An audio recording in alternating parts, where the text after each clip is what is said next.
एक बार संस्मरण मुझे याद आ गया, कलकत्ता की बात थी। वो हावड़ा ब्रिज है कलकत्ता, मैंने तो नहीं देखा, सुना है, संस्मरण में सुना है।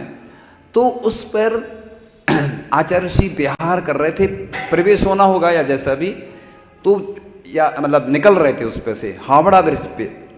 तो अखबार में हेडिंग में आया कि एक ऐसे संत का आगमन हुआ जिनको सभी लोग निहार रहे थे, लेकिन वो किसी को निहार नहीं रहे थे, वो नीचे देखकर चल रहे थे। मतलब कितनी बड़ी बात होती कलकत्ता जैसी जगह में पेपर में हेडिंग आना। एक बार आचार्य जी ने कटनी में बोला, मुझे याद आ गया तो बता देता हूँ, कि मैं प्रतिदिन कटनी के दर्शन करता हूँ, तो पेपर में वही हेडिंग आ गई। लोग सोचे कटनी के दर्शन कैसे करते, तो आचार्य जी ने खुलासा किया कि भगवान के दर्शन करते ना, 3 कटनी रहती ना उसमें कहीं एक भी हो सकती कटनी, ऐसा कोई नियम नहीं रहता, 1 कटनी भी बना देते, 3 भी, लेकिन बता रहे। तो कटनी के दर्शन में प्रतिदिन, मतलब आचार्य जी की सोच कितनी ऊंची रहती थी, हर शब्द में कुछ न कुछ रहस्य छिपा होता था। तो इस प्रकार से आचार्य भगवान के संस्मरण अपन समय समय पर सुनाते रहते हैं। तो इसलिए मेरा ध्यान करके तो देख, जगत का विस्मरण ना करा दूं तो कहना। इसलिए अपन को क्या करना चाहिए, ग्रस्त हैं तो ऐसा लिखा है कि अभ्यास कर सकते ध्यान का, क्योंकि लिखा है आकाश में फूल उग सकते हैं, बंध्या को पुत्र भी हो सकता है, और गधे के सिर पे शींग उग सकते हैं, ज्ञानार्णव और ग्रंथ में लिखा है। लेकिन ग्रस्त को ध्यान नहीं होता, लेकिन अभ्यास कर ले तो अपन 5 मिनट 10 मिनट, जैसे श्रावक संस्कार शिविर लगते हैं, लोग जाते हैं बाहर। अब शिविर लगे चाहे नहीं, आप मंदिर में भी साधु संत के सानिध्य में रहते हैं, तो वो शिविर जैसा ही है, जो व्यवस्थाएं पुरुष वर्ग के लिए रहती हैं, आरिका के पास महिलाएं रहती। लोग शिविर में जाते हैं, उधर भीड़ में कई बार उतना नहीं हो पाता, लेकिन अपन को तो साधना करना। आचार्य जी हम लोगों को बोलते थे, अगर तुमने दीवाल के साइड मुख करके भी बैठ गए तो वो क्या हो गया, यही मानो कि मैं वन में हूँ। तो हम लोग भी मौन ले लेते हैं, कई बार नहीं बोलते हैं, अभ्यास कर रहे हैं ना, तो नहीं बोलो, जरूरी थोड़ी दिन भर बोलते रहो, क्योंकि लोग तो आते हैं, उनको बोलने में अच्छा लगता है, और जब हम बोलते हैं तो लोग नहीं रहते कई बार, है ना। और जब लोग चाहते अलग से, तो समय कम रहता है, पढ़ाई स्वाध्याय कर रहा, और मौन रहने में बड़ा आनंद आता है। क्यों आता है, क्योंकि विकल्प तो आते हैं, लोग आएंगे पूछेंगे, अब नहीं बोलना, तो वो भी एक साधना होती है। तो जैसे वन में साधु चतुर्थ काल में रहते थे, पीछे टांग देते थे और खड़े हो जाते थे, पानी वो आता ना, मानो बाणों की वर्षा नरक पतन से भीत हुए हैं। योगी भक्ति में आता है मानो बाणों की वर्षा, यानी जल की इतनी तीव्रता रहती है कि ऐसे लगता है जैसे बाण हो, बाण धनुष से बाण छोड़े जाते, ऐसे बारिश की वो जो बूंदें हैं एकदम से लगती हैं शरीर में, खड़े रहते हैं। पहले की ऐसे सहनन था, साधना थी। आहार करने भी कभी कभी आते थे, गांव जो आसपास नगर रहते थे, वन में रहते थे, आ जाते थे। अब चूंकि स्थितियां बदलती गई, तो चातुर्मास वन की जगह भवन में करना पड़ता है। लेकिन जितनी साधना जिसकी होती है, व्रत की, उपवास की, वो करते हैं, धर्मोपदेश देते हैं। और श्रावक भी, महिलाएं तो सबसे ज़्यादा व्रत उपवास करती हैं, पुरुष तो कम करते हैं, लेकिन इनसे क्या होता है, अपनी शुद्धि होती है। इसलिए कई लोग कहते हैं कि बीच में छूट गए क्या करें, तो उसका हम अलग से बता देते, अभी तो चूंकि प्रसंग भी नहीं चल रहा है। तो ये व्रत उपवास शुद्धि के लिए किए जाते हैं, कि जिससे हमने इतने सारे पाप के कार्य किए, इस शरीर की भी शुद्धि करना है। आचार्य जी क्या बोलते थे कि भगोनी को गर्म करते ना, जल गर्म करना है तो भगोनी रखते, ऐसे ही शरीर के द्वारा तन मिला तुम तप करो, करो कर्म का नाश, रवि शशि से भी अधिक है तुम में दिव्य प्रकाश। तो इस प्रकार से ध्यान भी अपन को करना चाहिए, जितना बने। 1 मिनट से शुरू करो तो 5 मिनट 10 मिनट 15 मिनट धीरे धीरे बढ़ाते जाओ, क्योंकि सामयिक करते तो अंतर्मुहूर्त यानी 48 मिनट की सामयिक होती, 5 अड़मोकार मंत्र की माला फेर ली, या सम्यक शिखर जी का ध्यान कर लो। नगर में जितनी प्रतिमाएं, जितनी वेदी हैं, बैठ के ध्यान कर रहे हैं, मतलब धर्म ध्यान करना है, फिर धीरे धीरे बढ़ते जाते हैं। तो प्रतिमाओं का ध्यान कर सकते, कोई स्तुति भी पढ़ सकते। सामयिक का मतलब होता है, आचार्य कुंद कुंद स्वामी ने लिखा है ना, समसत्तु बंधु बको समसुय दुखो पसंसिणिंद समो समलोट कंचनो पुण जीवित मरणे समो समड़ो। समता रखना दोनों में, कांच कनक में, शत्रु मित्र में। महाराज जी सामयिक बैठे हैं, सामयिक में मित्र भी आ गया तो प्रसन्न नहीं होना, और शत्रु आ गया तो भी समता रखना। होता ही है ना, परीक्षा होती है। अब कांच कनक में समता हो, मतलब समता मतलब 24 घंटे सामयिक चलती है, 3 बार नहीं होती सामयिक अकेली, 3 बार तो रखी है ये। आहार में भी लोग जिद करते हैं तो कई बार गुस्सा तो आती है, कई बार अनुकूल नहीं मिलता है साधु को तो भी लगता तो है, और कई बार अच्छा भी मिल गया तो समता रखना, दोनों में समता। देखो लोग फूल से स्वागत करते हैं, मतलब फूल माने फूल के रूप में कहते हैं ना अपन, जो जैसे गिफ्ट देते हैं ना आप लोग फूल ऐसे ही कोई आता है स्तुति करता है तो भी समता रखना। कई लोग तारीफ भी करते तो भी समता रखना, कोई बुराई करे तो और समता रखना। हम तो यही कहते लोग बुराई करें ना तो अपन को ज़्यादा समता रखनी पड़ती, क्योंकि क्रोध आता है ना, ये हमसे ऐसा बोल रहा है, उसी में तो सबसे ज़्यादा परीक्षा होती है। क्योंकि क्रोध आता है ना कि कोई ने, आज सबसे ज़्यादा होता है ना, किसी को बुलाया नहीं जाए ना तो उसको गुस्सा आ जाती, यार इन्हें हमें बुलाया नहीं। कई बार कोई दान बोल देता और कोई ने नाम नहीं लिया तो गुस्सा आती। इसलिए तो ये सिस्टम चलते ना कि सबको बुलाया जाता है, ग्रुप बाई ग्रुप इसलिए बुलाते, जब पूजन आदि होती ना कि व्यक्तिगत किसी को बुला लिया तो फिर और लोगों को विकल्प होता है, इसलिए बोल दिया यहाँ की समाज आए, ये ग्रुप बाई ग्रुप, बड़े कार्यक्रम में ग्रुप। और बाकी अभी देखो प्रारंभ में कम लोग थे ना जब पूजन हो रही थी, और धीरे धीरे संख्या, अंतिम समय ज़्यादा संख्या बढ़ती है। तो इसलिए समय का ध्यान रखते हुए हर कार्य करना है जो टाइम दिया जाता है ना, क्योंकि उसमें समय से होना है, समय से हर कार्य करने में आनंद आता है। तो चातुर्मास कलश स्थापना करने वाले को पूरा पुण्य उसी के खाते में जाता है, क्योंकि साधु संत उसी के निमित्त से साधना करेंगे और उसमें वो ऊर्जा आती, भगवान के पास वो रखा रहता है, मंगल हो जाता है। इसलिए हर मंगल कार्य के शुरुआत में जब भी अपन शांति विधान करते हैं, कोई भी विधान करते हैं ना, तो उसमें वो कलश रखा जाता। बाद में अपन मंदिर की कोई अन्य वस्तु तो अपन घर नहीं ले जा सकते, लेकिन चूंकि ये पहले से ही अपन ने संकल्प के साथ रखते हैं कि चातुर्मास के बाद दीपावली के दिन आपके घर में ये कलश मंगल के रूप में पहुंचेगा दीपावली में, तो आप जब पूजन आदि करते हैं ना तो वो रख सकते हैं, ये मंगल हो जाते हैं। इसलिए मांगलिक कार्य हर मंगल के मंगलाचरण होता है ना, मंगल कार्य करने के उपलक्ष्य में ऐसी क्रियाएं की जाती हैं। ये सब पॉजिटिव एनर्जी देने वाली होती हैं, ऊर्जा देने वाली होती हैं। जैसे आप कोई महाराज जी माला फेरते हैं ना तो कहते हैं महाराज जी हमें दे दो, आपकी माला है। पिच्छी लेते हैं, जैसे क्यों कि पिच्छी 1 साल तक रहती है साधु के पास। और एक आचार्य महाराज थे तो वो राजस्थान की बात थी, वो देखा तो एक बाई जी क्या रखी थी, परम पूज्य आचार्य गुरुवर श्री ईश्वर विद्यासागर जी महाराज की पिच्छी रखी हुई थी। और उनने पूछा किसकी पिच्छी है, तो उन्होंने बताया, तो उनने बैठकर नमोस्तु किया। दूसरे आचार्य थे वो उस पिच्छी को, क्योंकि पिच्छी से साल भर महाराज जी इसको लिए रहते हैं और नमोस्तु कितने भगवानों को करते हैं, और आचार्य परमेष्ठी पंच परमेष्ठी नव देवताओं को नमोस्तु भी करते हैं, कितने जीवों की रक्षा करते हैं। तो ये पिच्छी जब देते हैं तो घर में पहुँचती है, लोग रखते हैं, नियम संयम लेते हैं। ऐसे ही जो कलश स्थापना होती है, कलश स्थापना के निमित्त से इतने सारे जीवों की रक्षा होती है, उसका सबका पुण्य आपके खाते में जाता है। इसलिए चातुर्मास कलश के बारे में तो हमने पहले बताया था, और भी बताएंगे आगे, लेकिन कुछ मिनट में बस पूरी चर्चा करके, मेरे लिए कड़वे वचन सुनकर तो देख कृपा ना बरसे तो कहना। कई लोग कहते हैं ना हम पाठशाला पढ़ाते हैं और लोग बाद में सुना देते हैं, गौशाला में काम करते हैं, मंदिर में सबसे ज़्यादा उसी व्यक्ति को सुनना पड़ती जो काम करता है ना।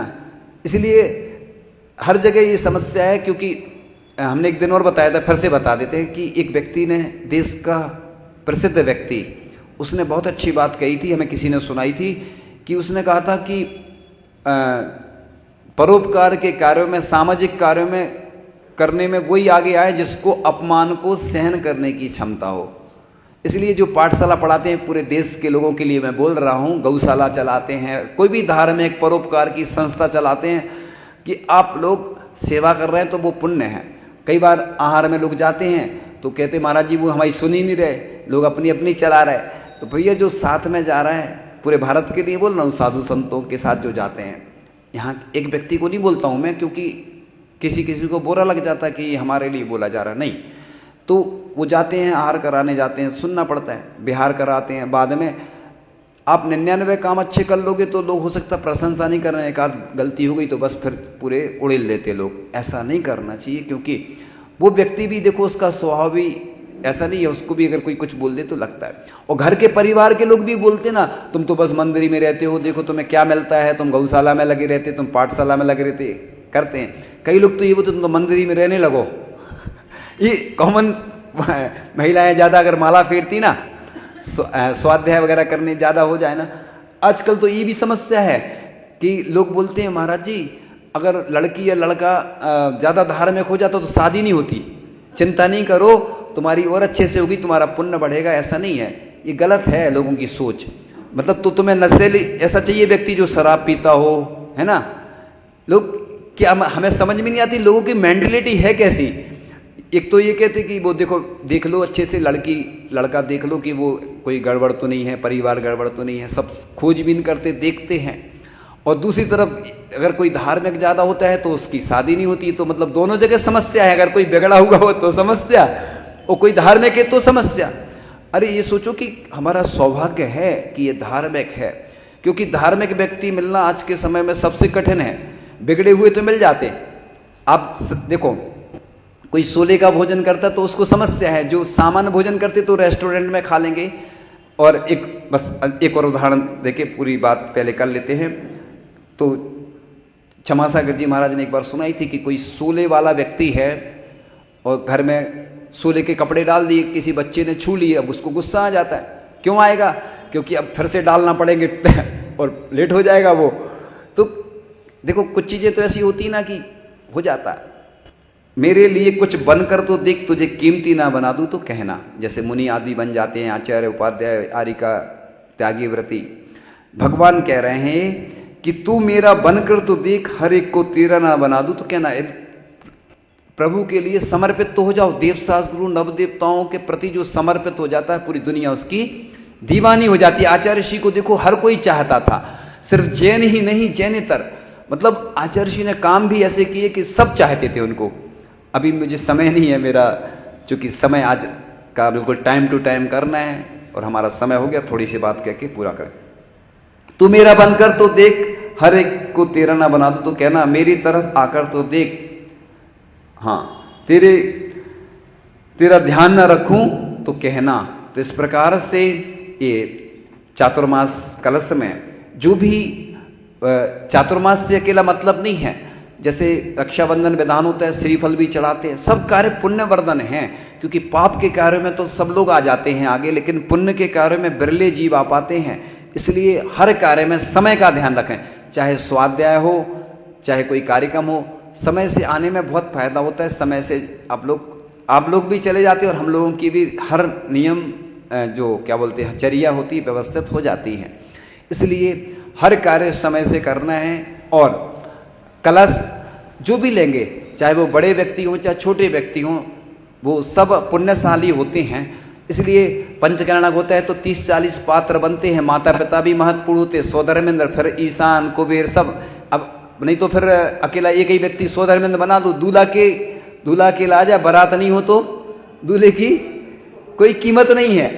इसी प्रकार से एक ही व्यक्ति को हम सौंप देंगे तो फिर और लोग वो आगे आएगा तो लोगों को फिर विकल्प होता है। और सारा शहर उससे जलने लगा है क्योंकि उसका नाम भी चलने लगा है। तो आजकल कोई काम करता है ना तो दूसरे लोगों को चिढ़ होने लगती। तो दोनों जगह समस्या है, लोग आगे भी नहीं आना चाहते, काम भी नहीं करना चाहते, वो दूसरा कोई करता है तो क्या करते, समस्या दोनों में। इसलिए अपन लोग ऐसा नहीं करना कि अपन दूसरे लोग भी वो सोचेंगे वो करेंगे। एक छोटा सा उदाहरण देके बात पूर्ण कर लेंगे कि एक राजा था, हमने सुनाया भी था, एक बार फिर से सुना देते हैं, कई बार रिपीट भी हो जाते हैं उदाहरण। तो उसने कहा कि सबको एक एक लोटा कुछ डालना है। एक गड्ढा कर दिया तालाब जैसा खाली, सबको डालना है। सुनो तो अभी शॉर्ट में तो सुना रहे हैं ना। तो वो सब लोगों ने डाल दिया रात में। राजा ने सोचा चल के देखें तो क्या स्थिति है। देखा तो वो कुंड था खाली, जल से भर गया पूरा। राजा ने सबसे पूछा कि मैंने क्या कहा था कि दूध डालना है सबको एक एक लोटा, और लोगों ने सोचा कि वो डाल देंगे तो सबने जल ही डाल दिया। ऐसे ही होता है कई बार, कोई कार्य होता ना तो बस लोग ऐसे ही करते हैं कि वो कर लेंगे वो करते कोई नहीं है। तो बस आचार्य श्री के चरणों में कुछ पंक्तियां कहकर बस बात पूर्ण करेंगे। हे गुरु हमको तेरी कृपा चाहिए, तेरे चरणों की धूली जरा चाहिए, मीठी वाणी से सबको जगाते हो तुम, प्रेम करुणा की दौलत लुटाते हो तुम, हमको तेरा दुलार हर दफा चाहिए, हे गुरु हमको तेरी कृपा चाहिए। बातों में आप हो, श्वासों में आप हो, आँखों में आप हो, ख्वाबों में आप हो, हमको इसके सिवा और क्या चाहिए, हे गुरु हमको तेरी कृपा चाहिए। तेरी चरणों की छाया में दोनों जहां छोड़कर हमको अब जाना कहाँ, तेरा आशीष तेरी दया चाहिए, हे गुरु हमको तेरी कृपा चाहिए। माँ की ममता तुम ही बापू का प्यार, तुम ही साचे धर्म, तुम ही मुक्ति के द्वार, हमको सानिध्य तेरा सदा चाहिए, हे गुरु हमको तेरी कृपा चाहिए। तेरी पलकें जिधर भी झुके या उठें, गिरने वाले तुरंत ही संभल कर उठें, छत्र छाया में हमको शरण चाहिए, हे गुरु हमको तेरी कृपा चाहिए।